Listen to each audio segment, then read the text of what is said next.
नमस्कार, मैं ऋचा धीमान, आप देख रहे हैं वर्ल्ड पंजाबी टीवी। शुरुआत करेंगे आज के बुलेटिन मारा हरियाणा की मुख्य हेडलाइंस के साथ। सदन की कार्रवाई शुरू होते ही लोकसभा में हुआ हंगामा। संसद के बाहर इंडिया अलायंस का प्रदर्शन। पंजाब के सभी सांसदों और इंडिया अलायंस के सहयोगी दलों ने बजट को बताया जन विरोधी।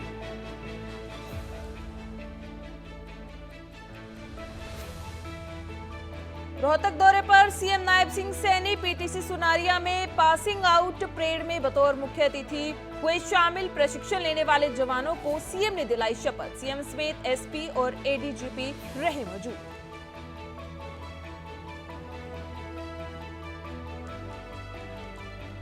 शंभू बॉर्डर खोलने पर सुप्रीम कोर्ट में सुनवाई। आज हरियाणा सरकार ने पंजाब एंड हरियाणा हाईकोर्ट के आदेशों को दी चुनौती। बॉर्डर बंद करने पर सुप्रीम कोर्ट लगा चुकी फटकार। फरवरी से शंभू बॉर्डर पर डटे हुए किसान।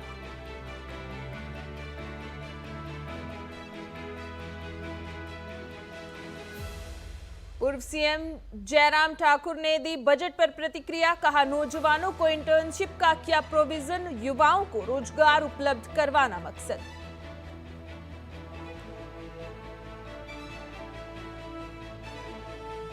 फरीदाबाद में हुई बरसात, शहरवासियों को उमस भरी गर्मी से मिली राहत। ठंडी हवाओं के साथ मौसम हुआ सुहाना। आज बरसात दिन भर होने की बनी रहेगी संभावना।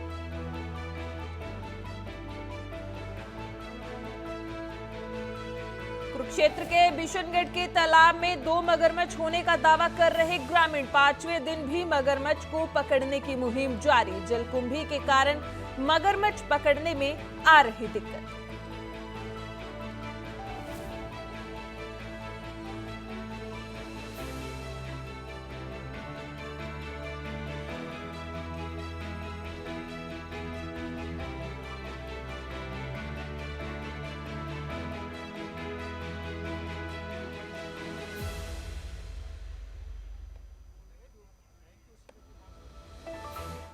अब खबरें विस्तार से। मानसून सत्र का आज तीसरा दिन है। आज बजट पर दोनों सदनों में चर्चा होगी। कांग्रेस से कुमारी शैलजा करेंगी चर्चा की शुरुआत। शशि थरूर, प्रणीति शिंदे चर्चा में हिस्सा लेंगी। आपको बता दें कि सदन की कार्रवाई शुरू हो चुकी है और बजट पर दोनों सदनों में चर्चा जारी है। जैसे ही कार्रवाई शुरू हुई, सदन में हंगामा शुरू हो गया। संसद भवन के बाहर विपक्ष का प्रदर्शन भी जारी है। आपको बता दें कि बजट के खिलाफ प्रदर्शन कर रहे हैं इंडिया गठबंधन सांसदों का ये प्रदर्शन जारी है। विपक्षी सांसदों का बजट में भेदभाव करने का आरोप लगाया है। आपको बता दें कि मल्लिकार्जुन खड़गे की आवास पर हुई बैठक में ये फैसला लिया गया है। पंजाब के सभी सांसदों और इंडिया अलायंस के सहयोगी दलों ने बजट को जन विरोधी बताया है।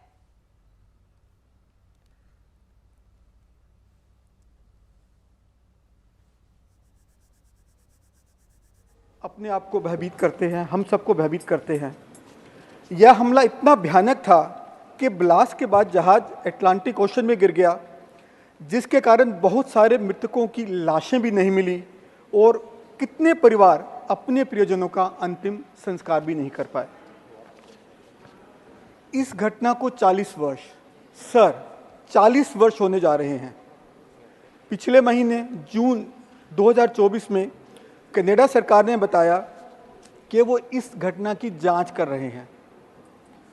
सर, शायद पूरे विश्व में इतनी लंबी इन्वेस्टिगेशन बहुत कम हुई होंगी, लेकिन दुख की बात यह है कि कनाडा के साथ हमारे अच्छे संबंध हैं।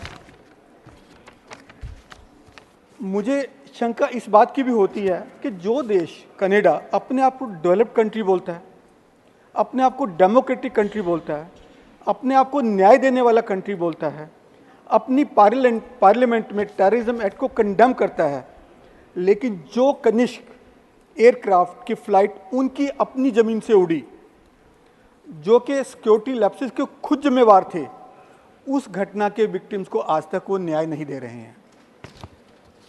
अचंभित करने वाली बात यह भी है कि कनाडा ने अभी तक सिर्फ एक व्यक्ति को कन्विक्ट किया है और वो सज़ा भी इतनी कम थी कि वो बाहर आ गया। सर, मैं पंजाब से आता हूँ, जहाँ से कितने परिवारों ने अपने लोगों को इस घटना में खोया है, लेकिन आज सर 40 वर्ष के बाद भी इन मृतकों के परिवारों को न्याय नहीं मिला है। मैं सर विशेष धन्यवाद देना चाहूँगा अपने माननीय सभापति जी का कि उन्होंने इन परिवारों की दुख और वेदना को समझा और इस सदन में पिछले सत्र में मौन रखाया, इस घटना का संज्ञान लिया और कहा कि विक्टिम को न्याय मिलना चाहिए। सर सिर्फ आधा मिनट खत्म हो गया। आप रिकॉर्ड पे नहीं जा रहा है माननीय doctor Ashok Mittal ji, it's not going on record. 3 minute का ही समय होता है, प्लीज। माननीय Shri Niranjan Visi ji, demand for increasing road infrastructure under the PMGSKY scheme. Thank you, sir. Sir, our Honorable ex-Chief Minister of Odisha, Sri Naveen Patnaik ji, had raised concern over the inadequate financial support from the central government in the field of road connectivity and infrastructure development of Odisha. Despite numerous projects announced by the Government of India, including initiative for the construction of national highways and roads to enhance road connectivity, minimal progress has been made in confirming these commitments into tangible results. In addition to that, there has been a noticeable decline in the length of road construction under the Pradhan Mantri Gram Sadak Yojana PMGSY, a centrally funded scheme over the years, posing significant challenges to the road infrastructure of Odisha. In response to these challenges, the then Odisha government, led by our ex-Chief Minister, Sri Naveen Patnaik ji,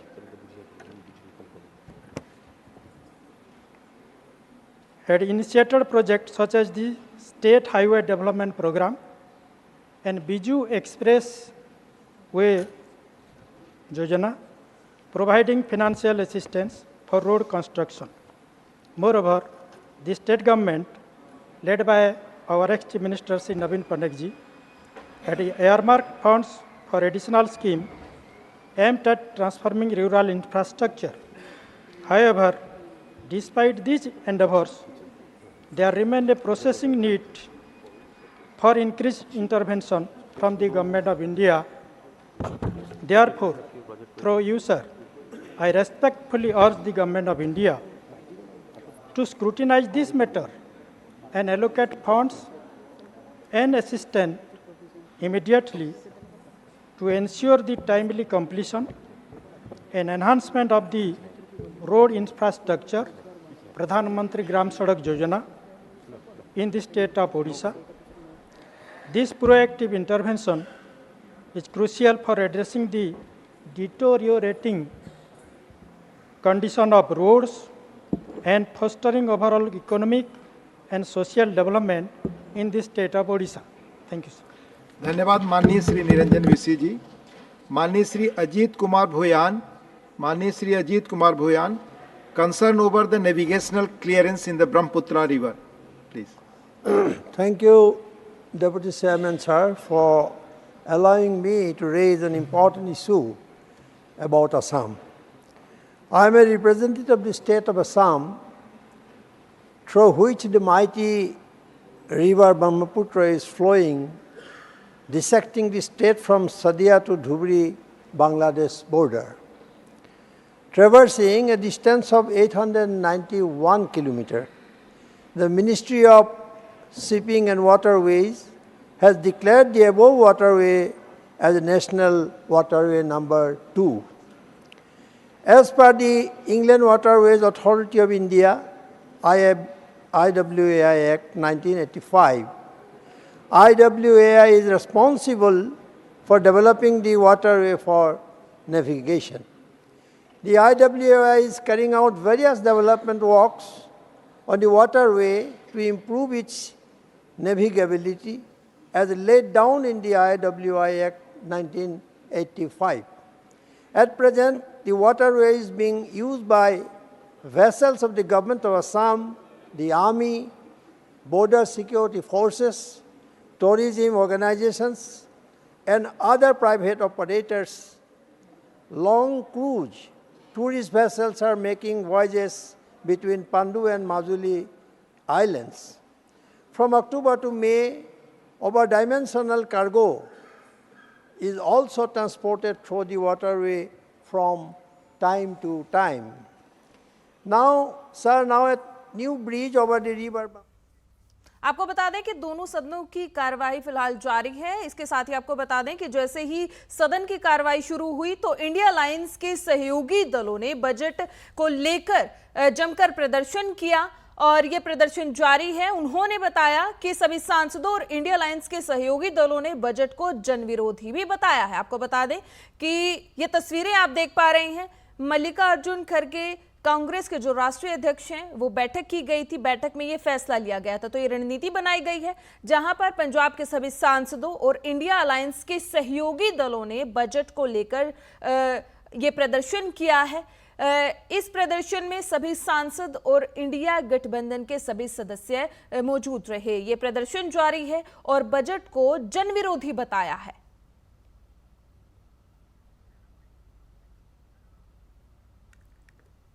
ये सब एक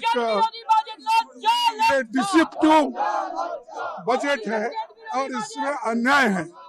तो let us will protest, then we will see. अन्याय हुआ, सबको budget में कोई न्याय नहीं मिला, तो न्याय दिलाने के लिए हम लड़ रहे हैं। ये सब एक डिसिप्टिव बजट है और इसमें अन्याय है। तो let us will protest, then we will see. अन्याय हुआ, सबको बजट में कोई न्याय नहीं मिला। आगे बढ़ते हैं। शंभू बॉर्डर खोलने पर सुप्रीम कोर्ट में आज सुनवाई होनी है। हरियाणा सरकार पहुंची सुप्रीम कोर्ट। पंजाब एवं हरियाणा हाईकोर्ट के आदेशों को हरियाणा सरकार ने चुनौती दी है। बॉर्डर बंद करने पर सुप्रीम कोर्ट लगा चुकी है फटकार। आपको बता दें कि फरवरी से शंभू बॉर्डर पर किसान डटे हुए हैं। हरियाणा सरकार ने शंभू बॉर्डर खोलने के पंजाब एवं हरियाणा हाईकोर्ट के आदेशों को सुप्रीम कोर्ट में चुनौती दी है। सरकार की याचिका पर आज सुप्रीम कोर्ट में सुनवाई होगी है। इस दौरान सरकार कोर्ट में अपना पक्ष रखेगी। आपको बता दें कि 10 जुलाई को पंजाब एंड हरियाणा हाईकोर्ट ने हरियाणा सरकार को 1 सप्ताह के अंदर बॉर्डर से बैरिकेड्स हटाने को कहा था ताकि लोगों को आने जाने में कोई परेशानी ना हो। हाईकोर्ट ने एडवोकेट वासु रंजन शांडिल्य की याचिका पर सुनवाई करते हुए यह आदेश दिया। उन्होंने इसे दुर्भाग्यपूर्ण बताया। हरियाणा सरकार ने हाई कोर्ट के आदेशों को सुप्रीम कोर्ट में चुनौती दी है और आज जो है सुप्रीम कोर्ट में इसकी सुनवाई होनी है। हाई कोर्ट के आदेशों को हरियाणा सरकार ने चुनौती दी थी, याचिका दायर की थी, जिस याचिका पर आज सुनवाई होनी है।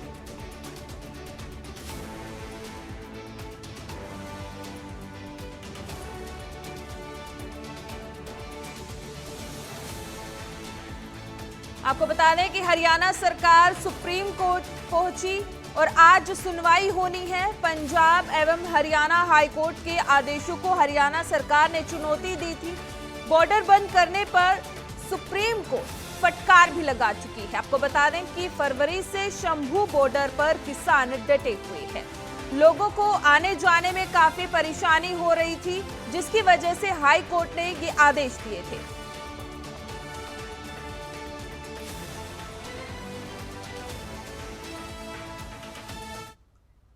आगे बढ़ेंगे। रोहतक दौरे पर सीएम नायब सिंह सैनी। पीटीसी सुनारिया में पासिंग आउट परेड में सीएम सैनी शामिल हुए।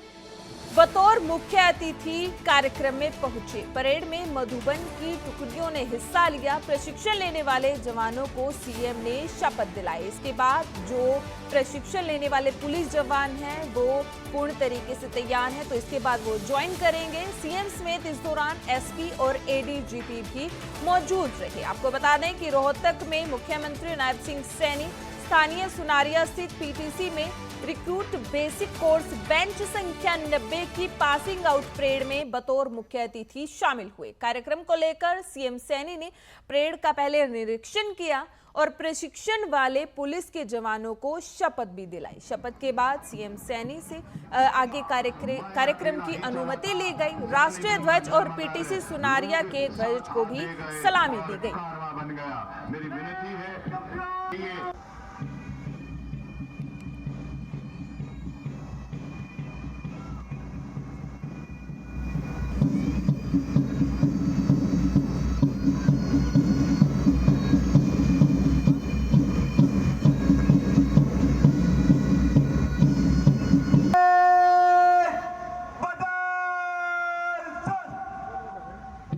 हरियाणा के उन सब जवानों को जो आज दीक्षांत परेड में पास आउट हुए हैं और आज से वो हरियाणा पुलिस की एक नई शक्ति बन करके लोगों को जिसका लाभ मिलेगा, आज वो शामिल हो रहे हैं। मैं सभी 1265 जवानों को, उनके परिवारजनों बहुत बहुत बधाई और शुभकामनाएं देता हूं। मेरे लिए गर्व का क्षण है कि मैं ऐसे जवानों के बीच में, जो सरकार ने जिस प्रकार से भर्ती प्रक्रिया ट्रांसपेरेंसी की है, बिना पर्ची बिना खर्ची के ये हजारों युवा साथी जो हरियाणा पुलिस के अंदर सेवाएं देंगे, मुझे ये भी गर्व है कि हरियाणा पुलिस की ताकत और बढ़ेगी और उस ताकत से हरियाणा के लोगों को जो पुलिस से सहयोग, सुरक्षा का भाव होता है, पुलिस के इन जवानों में हरियाणा पुलिस के साथ मिलते हुए ये और प्रकट होगा।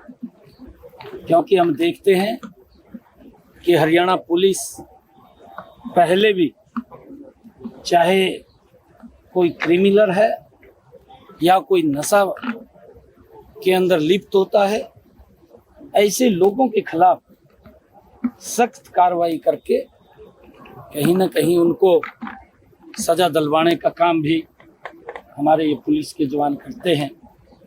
आज 1265 हमारे जवान पुलिस, हरियाणा पुलिस के अंदर शामिल हुए हैं। मैं पुनः उन सबको बहुत बहुत बधाई और शुभकामनाएं देता हूं। उनके उज्जवल भविष्य की कामना करता हूं। उनके परिवारजन भी आए हैं, मैं उनको भी बहुत बहुत बधाई और शुभकामनाएं देता हूं। हरियाणा और विकास की गति के ऊपर आगे बढ़ेगा। कांग्रेस के वरिष्ठ नेता पूर्व केंद्रीय रेल मंत्री पवन बंसल के बेटे मनीष बंसल ने केंद्रीय बजट पर प्रतिक्रिया दी। उन्होंने कहा कि मोदी सरकार ने जनता पर चुनावी में हुए नुकसान का गुस्सा आम जनता पर निकालने की कोशिश की है। बजट में युवा, महिला, किसान, मध्य वर्ग का कोई ध्यान नहीं रखा गया है। उन्होंने क्या कुछ कहा है, आइए आपको सुनाते हैं। ये बजट बहुत ही निराशाजनक है, खास करके युवाओं के लिए। मैं तो ये कहूँगा, बल्कि जो 10 साल से ये जुमला फेंक रहे थे युवाओं के लिए, इन्होंने आज फिर एक जुमला ही फेंका है। आज के दिन भी 11वां बजट इस सरकार का, मतलब 10 साल पूरे हो चुकी हैं, 11वें साल का इन्होंने बजट लोगों के सामने पेश किया है, जिसको हम फुल बजट कहते हैं। उसमें भी ये सिर्फ इंटर्नशिप की बात करते हैं, बल्कि जो राहुल गांधी जी का न्याय का मॉडल है उसको ठीक से ये कॉपी भी नहीं कर पाए। आपने देखा इन्होंने क्या कहा, इन्होंने कहा है कि हम अप्रेंटिसशिप या इंटर्नशिप को हम बढ़ावा देंगे, नौकरी की बात आज भी नहीं करते। देश का युवा नौकरी चाहता है, काम चाहता है, लेकिन इस सरकार ने जैसे कसम खाई हुई है कि हमने जैसे नौकरियां देनी ही नहीं, कोई बड़े उद्योग की या कारखाने की बात नहीं करते जिसके तहत हम कह सकते हैं कि लोगों को नौकरियां मिलेंगी। अब हरियाणा के लिए देखिए, इस सरकार ने इस बजट में हमारे क्षेत्र के लिए कुछ भी नया अनाउंस। नेपाल में सूर्य एयरलाइंस प्लेन हुआ क्रैश। काठमांडू में टेक ऑफ करते समय यह हादसा हुआ। हादसे के दौरान प्लेन में कुल 19 लोग शामिल थे। आपको बता दें कि हादसे के दौरान प्लेन में 19 लोग शामिल थे। काठमांडू में टेक ऑफ करते हुए हादसा हुआ है। तस्वीरें आप देख पा रहे हैं।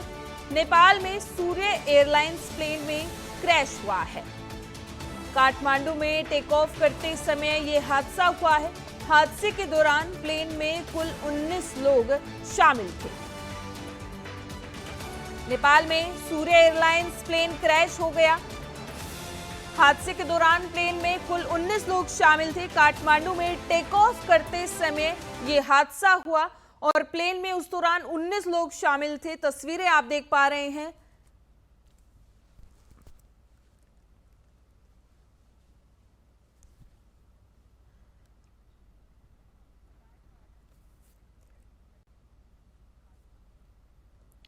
इस खबर पर अधिक जानकारी के लिए इनपुट हेड आकाश महाजन हमारे साथ जुड़ चुके हैं। आकाश, ये हादसा हुआ है, क्या कुछ अपडेट है इस पर? जी बिल्कुल रिचा, आपको मैं बता दूं, भी ताज़ा जानकारी के मुताबिक कि नेपाल जो है नेपाल की राजधानी काठमांडू से एक विमान क्रैश होने की खबर निकल के सामने आ रही है। इसमें बताया जा रहा है करीबन 19 लोग उसमें सवार थे। बताया जा रहा है काठमांडू से पोखरा जा रहा था विमान और ये सुबह करीबन 11 बजे के आसपास की जो घटना है, 11 बजे के आसपास ये हादसा निकल के सामने आया है। प्लेन जो है वो सौर्य एयरलाइंस का था। साथ में अभी ताज़ा जानकारी के मुताबिक जो है वो पुलिस और फायर ब्रिगेड की गाड़ी घटनास्थल पर पहुंच गई है और रेस्क्यू ऑपरेशन जारी है। हालांकि अभी जान माल का कितना नुकसान हुआ है निकल के सामने नहीं आ पाया है। जी रिचा जी, तो 19 लोग इस प्लेन में शामिल थे हादसे के दौरान टेक ऑफ करते हुए। क्या कुछ स्थिति है अभी, कोई नुकसान या कुछ? जैसा कि मैंने आपको पहले ही बताया रिचा कि अभी तक ताज़ा जानकारी के मुताबिक जो है रेस्क्यू ऑपरेशन जारी है और अभी कितने लोगों की जान गई है फिलहाल इसकी जानकारी अभी निकल के सामने नहीं आ पाई है। जी जी, बहुत बहुत शुक्रिया आकाश ये तमाम जानकारी के लिए। आपको बता दें कि नेपाल में सूर्य एयरलाइंस प्लेन में क्रैश हुआ है। टेक ऑफ करते हुए ये हादसा हुआ है। फिलहाल इस बुलेटिन में इतना ही। दीजिए मुझे इजाजत। धन्यवाद।